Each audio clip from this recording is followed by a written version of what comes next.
बिस्मिल्लाहिर्रहमानिर्रहीम। अस्सलाम वालेकुम। आपका दोस्त सलमान हैदर। दुआ है परवरदिगार से कि उसने आपको और आपके अहले खाना को अपनी हिफ्ज़ व अमान में रखा हुआ। व्लॉग का एक हिस्सा फ़लस्तीन और इसराइल जंग की अपडेट से मुतल्लिक होगा और कुछ बड़ी बड़ी ख़बरें जो रात गए आई हैं और कुछ चीज़ें इंकशाफ नया नया हुआ है इस जंग से मुतल्लिक कि कौन कौन से ममालिक के जो टनों के हिसाब से असले का ज़ख़ीरा इसराइल पहुँचा रहे हैं और दीगर कुछ ख़बरें हैं जिस पर बड़ा माली और बड़ा जानी नुकसान हुआ है इसराइल को। उसकी भी कुछ अपडेट्स हैं जो रात गए मुझ तक पहुंची, तो मैंने कहा मैं आपके साथ वो शेयर कर दूं। मुल्की सियासी मामला ज़रा पहले देख लेते हैं। शेर अफजल मरवत से शुरू करते जी। रात गए ना जी, उनकी गिरफ्तारी की इत्तला थी। वो ये है कि आज उन्होंने ना बाजोड़ में एक कन्वेंशन करना है। पाकिस्तान तहरीक इंसाफ का वर्कर्स कन्वेंशन का उन्होंने ऐलान किया हुआ जी। इजाज़त उन्हें नहीं है, हालांकि पेशावर हाई कोर्ट की तरफ से इजाज़त भी दी गई है। पेशावर हाई कोर्ट में चीफ सेक्रेटरी जो हैं KP के, वो लिख के दे के आए हैं और परसों उन्होंने लिख के दिया था। इसके अलावा चीफ इलेक्शन कमिश्नर KP के, वो भी लिख के दे के आए कि अब खैबर पख्तूनख्वा में पाकिस्तान तहरीक इंसाफ को कम से कम हर जलसा, हर कन्वेंशन करने की इजाज़त होगी। उनको बिल्कुल नहीं रोका जाएगा, जिस तरह पीपल्स पार्टी और दीगर सियासी जमातों को इस वक्त इजाज़त मिली हुई है। ये लिख के दिया था, जिसकी बिना पर पेशावर हाई कोर्ट ने दरख्वास्त निपटा दी थी इन असूल व ज़वाबित के साथ कि अगर इस लिखे हुए पर अमल नहीं हुआ तो तौहीन अदालत के मुतरादिफ होगा। इसके बावजूद जी बताया जा रहा है कि चकतरा चेक पोस्ट पर ना जी शेर अफजल मरवत साहब को रोका गया और उसी वक्त उन्होंने ट्विटर पर क्लेम किया कि जी 300 पुलिस एहलकार जो है वो उनको अगवा करने, मतलब गिरफ़्तार करने की कोशिश की है, लेकिन कारकुनों ने ये कोशिश नाकाम बना दी है। और मैं कामयाब हो गया हूँ जी, मैं बचने में कामयाब हो गया हूँ। और उन्होंने मज़ीद कहा, उन्होंने कहा वाज़ेह पैगाम है कि कल, मतलब यानी आज, पाकिस्तान तहरीक इंसाफ के कन्वेंशन की क़यादत करने से मुझे कोई नहीं रोक सकता। अच्छा, और इस खौफ के सामने हम नहीं झुकेंगे। कल सब कारकुन बाजोड़ पहुँचे। अच्छा, जब ये ख़बर लीक हुई ना तो निकली तो बहुत हाइप बन गई थी, इसमें कोई शक नहीं है। मामलात ख़राब हुए और इब्तदाई इत्तलात उनकी गिरफ़्तारी के हवाले से ही थी। और अब मैं आपको ये भी बता दूँ, शेर अफजल मरवत ना बहुत एक्टिव हैं इस टाइम पाकिस्तान तहरीक इंसाफ में। जब से उनको मरकज़ी नायब सदर बनाया गया ना, सीनियर नायब सदर, तो वो बहुत ज़्यादा एक्टिव हो चुके हैं। और पहला बंदा है इमरान खान साहब के बाद जिसको KP के इस तरह रिस्पॉन्ड कर रहा है, जिनकी गुड लक है, जिसको KP के इस तरह रिस्पॉन्ड कर रहा है, पब्लिक इस तरह रिस्पॉन्ड कर रही है। इनका अपना हल्का नहीं है, वो जिस जिस हल्के में जा रहे हैं, जिस जिस शहर में जा रहे हैं, वहाँ के लोगों की वारफ्तगी और मोहब्बत जिस तरीके से है। और कहीं ना कहीं इमरान खान साहब के सही तर्जुमान भी डिक्लेयर किए जा रहे हैं जी। ये शेर अफजल मरवत साहब, उनकी अभी तक कोई बात गलत नहीं हुई। हर चीज़ को इमरान खान साहब ने भी ऑन किया और पार्टी ने भी ऑन किया, कुछ कदगरों और सवाल के निशानात के बावजूद। ठीक है जी। तो शेर अफजल मरवत साहब का ये मामला है इस टाइम, वो पार्टी में मशहूर नहीं, अल मशहूर हो गए हैं बहुत ज़्यादा। तो ये भी तय है कि आज नहीं तो शायद आज शाम तक या कल उनको गिरफ़्तार कर लिया जाएगा, क्योंकि अब वो गिरफ़्तार होंगे। पहले वो बच गए थे, अब वो बचेंगे नहीं, क्योंकि रियासत के रेट है और आपको पता है हमारी रियासत में अना भी बहुत है और उस अना की तस्कीन का ख्याल रखना है। तो शेर अफजल मरवत साहब की गिरफ़्तारी बिल्कुल यकीनी हो चुकी है। ये तो एक चीज़ थी। दूसरा, अदालतों से मुतालिक कुछ अहम फ़ैसले हुए जी, वो भी मैं आपको बता दूँ। फ़ौजी अदालतों के ख़िलाफ़ जो एक फ़ैसला दिया था ना जस्टिस उमर अता बंदयाल साहब ने, जस्टिस एजाज़ुल एहसन, जस्टिस मज़ार अली अकबर नकवी साहब ने, जी हाँ, वो वाला केस ना लार्जर बेंच सुनेगा जी 13 दिसंबर को। और इसका 7 रुकनी बेंच इसकी समाअत करेगा। अभी जजेस का नाम तो नहीं सामने आया, लेकिन ये तय है कि ये हम ख्याल लोग होंगे, हम ख्याल जजेस ही होंगे, और कम से कम वो तीनों जजेस इसमें नहीं होंगे जिन्होंने पहले ये फैसला दिया था। तो अब ये लार्जर बेंच 7 रुकनी बेंच इसकी समाअत करेगा। इन 13 दिसंबर को एक अहम दिन है अगर ये उसी दिन फैसला आ जाए, क्योंकि बड़े लोग इस ट्रायल के इंतज़ार में, बड़े लोग रुके हुए हैं इस फैसले के इंतज़ार में कि ये ट्रायल बेंच, जब लार्जर बेंच जो फैसला देगा उसी के ऊपर अमल होगा, क्योंकि बहुत सी चीज़ें रुकी हुई, कुछ नहीं पड़ रहा। जो हैं 102 अफराद, वो अभी तक 102 अफराद जो हमारी जो फ़ौजी अदालतों में तो नहीं उनका मामला चला, लेकिन वो कैद में तो हैं।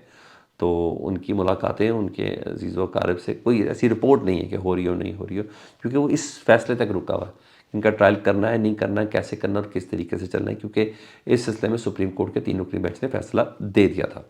अच्छा जी, दूसरा अहम केस है जस्टिस मज़ार अली अकबर नकवी साहब का जी। वो भी उनकी दरख्वास्त बहरहाल मंजूर कर ली गई है और 15 दिसंबर उनकी तारीख दी गई है कि दरख्वास्त उनकी चलेगी जी, जो उन्होंने سپریم جوڈیشل کونسل کے طریقہ کار، ان کے اختیارات اور ان کے خلاف دی جانے والی درخواستوں کے اوپر جو انہوں نے کی تھی، پہلے شو کاز کا جواب جو دیا تھا، تو 3 رکنی بینچ ہے جی، اور یہ بینچ کے افراد کے نام سن لیں، یہ بھی ہم خیالی تصور کیے جاتے ہیں، جسٹس امین الدین اور جسٹس جمال خان مندوخیل، جبکہ تیسری ہے مسرت ہلالی صاحبہ جو پشاور سے آئی ہیں جی، اور یہ ہم خیال جج ہی تصور کیے جاتے ہیں۔ اور اس بینچ کو دیکھتے ہوئے میں کوئی فیصلہ تو نہیں دے سکتا، مجھے نہیں لگتا کہ بازار اکبر نقوی صاحب کے حق میں کوئی ایسا فیصلہ آئے گا کہ جو ان کی درخواست کو اچھے سے انٹرٹین کیا جائے گا، تو مجھے ایسا لگتا ہے، لگ رہے میں غلط ہوں، اور یہ ہو سکتا ہے جی۔ کل جہانگیر خان ترین صاحب کی نا ملاقات ہوئی تھی شہباز شریف صاحب سے، جب وہ اور اون چودھری جا کے ملے تھے، تو ہوا تو نکل گئی ساری کہ وہ بی ٹیم والا ہی مسئلہ تھا، یہ سب چیزیں سیٹ ایڈجسٹمنٹ وغیرہ کی ساری چیزیں چل رہی تھیں۔ اس کے بعد نا رات کو پھر ایک اور ملاقات ہوئی ہے، شہباز شریف صاحب نے اپنی ٹیم کو بھیجا جہانگیر خان ترین صاحب کے گھر میں جی، ٹھیک ہے۔ یہ 5 رکنی وفد تھا جی مسلم لیگ نون کا، جس میں خواجہ سعد رفیق صاحب، ایاز صادق صاحب، رانا ثناء اللہ صاحب تھے، اور یہ فالو اپ میٹنگ تھی، جو باتیں تھیں، تو میرے پاس اطلاع تھی کہ سیٹ ایڈجسٹمنٹ ہو گئی ہے، ٹھیک ہے۔ اور وہ جو ایک جس کو لوگ کہتے ہیں نہیں نہیں ایسا نہیں ہے، خود یہ لوگ بھی اتنا اچھے سے ڈیفائن نہیں کر پا رہے تھے، وہ کھل کے ایسی تنقید ونقید نہیں ہو رہی کہ بھائی یہ بیسیکلی سیٹ ایڈجسٹمنٹ ہی ہے جو ہونی ہے، ان کو اس چیز کا ریوارڈ ملنا ہے جس ریوارڈ کے تحت انہیں پاکستان تحریک انصاف کو کرش کرنے کے لیے لانچ کیا گیا تھا استحکام پاکستان پارٹی، تو وہ ریوارڈ کا وقت ہوا، وہ ساری کمٹمنٹ ڈیل ساری پہلے کی فائنل ہے کہ یہ ہوگا، کتنا ہوگا وہ ڈیسائیڈ ہونا، کس طریقے سے ہوگا وہ یہ ڈیسائیڈ ہو رہا ہے۔ بہرحال یہ چیز ہے جی۔ اب سیٹ ایڈجسٹمنٹ طے کہ صرف اعلان ہونا باقی ہے، وہ 1-2-4 دن کے اندر ہو جانا ہے، اس کی کوئی لمبی راکٹ سائنس نہیں ہے، ایسی صرف الیکشن شیڈول کا اعلان ہونے تھے جی۔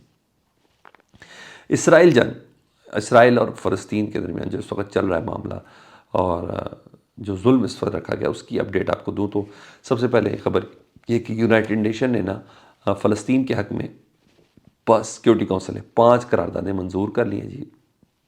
سیکرٹری جنرل انتونیو گوتریس صاحب نے کہا تھا نا ایک دن پہلے میں آرٹیکل 99 کا تحت استعمال کرنے لگا، وہی جو پاکستان میں سو موٹو ہوتا ہے، انہوں نے کہا میرا سیکرٹری جنرل کے تحت میرے پاس اختیار ہے، تو اس کے اندر جی 5 قراردادیں فلسطین کے حق میں موصول ہوئی ہیں۔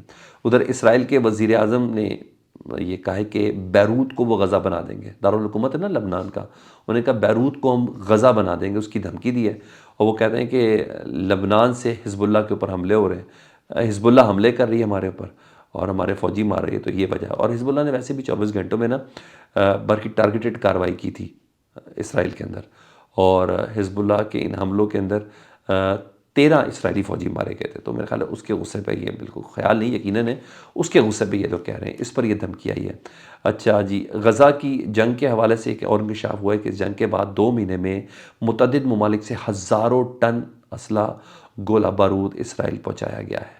ایک مسلمان ہے، وہ مذمت کے علاوہ کر ہی کچھ نہیں پا رہے، کچھ کر دے گے یا بول کچھ زیادہ بول دے گے تو پابندیاں لگ جائے گی، یہ حالت ہے جی۔ اور یہ وہ ممالک ہیں، میں اس کو حلفیہ قسماً یقیناً کہتا ہوں، جن ممالک میں لاکھوں لاکھوں افراد سڑکوں پر ہیں فلسطین کے حق میں، مگر وہ جو حکومتیں ہیں وہ ٹنوں ہزاروں ٹن اسلحہ جی ہاں وہ سپلائی کر رہی ہیں اس فلسطینیوں کو مارنے کے لیے۔ یہ اس ممالک کی عوام کے بھی سوچنے کا مرحلہ ہے۔ تو یہ ہے، یہ جو ہم چر دوڑتے ہیں نا، تھوڑا دھیان کیا کریں، یہ ہوتی ہے۔ انہوں نے کہا نہیں، ہم نے جو چلنا ہے اسرائیل کے ساتھ وہ ہم نے چلنا ہی چلنا ہے، ٹھیک ہے جی۔ اس کے علاوہ میں اب آپ کو عرب ٹی وی کی کچھ خبریں دیتا ہوں جی، وہ بڑی انٹرسٹنگ آ چکی ہیں۔ غزہ کی جنگ سے متعلق یہ تو میں نے آپ کو بتا دیا جی۔ اچھا، سابق اسرائیلی آرمی چیف ہیں جی، ان کا بیٹا ایک میجر کے ساتھ، جی اس آرمی چیف کا نام ہے گارڈی آئزن، جنرل گارڈی آئزن، جو اس وقت ان کی کابینہ کے ممبر بھی ہیں، ان کا بیٹا ہے ایک گال آئزن، وہ ایک میجر کے ساتھ مارا گیا جی۔ اور یہ چیز ہے، عرب ٹی وی کے مطابق اسرائیل حملے میں کئی اسرائیلی قیدی جو فلسطینیوں کے پاس، حماس کے پاس جو قید تھے نا، اسرائیل نے حملہ کر کے ان قیدیوں کو مار دیا، یعنی اسرائیلیوں کو مارنے میں، یعنی انہوں نے نیچے سرجیکل اسٹرائک کی ہوگی تو نیچے اسرائیلی قیدی موجود تھے، حماس کے لوگ، کئی اسرائیلی قیدی انہوں نے ہلاک کر دیے۔ یہ عرب ٹی وی کے مطابق اسرائیل نے اپنے اسرائیلی مارے، اور ایک سکول حملہ تھا جس میں ایک شخص جاں بحق ہوا، کچھ اسرائیلی فوجی وہاں چھپے ہوئے تھے، وہ مارے گئے ہیں جی۔ اور القسام بریگیڈ کے مطابق حالیہ جھڑپ میں 5 اسرائیلی فوجی مارے، ایک چیز۔ اور اسرائیل کے میزائل سسٹم کو نقصان پہنچایا ہے، بختر بند گاڑیوں کو نقصان پہنچایا ہے۔ یہ سب چیزیں غزہ پٹی کے ارد گرد اور خان یونس میں اس وقت ہوتی بھی نظر آ رہی ہیں۔ اپنا بہت زیادہ خیال رکھیے گا، فیڈ بیک سے متعلق آگاہ کریں۔ اللہم صلی علی محمد و آل محمد۔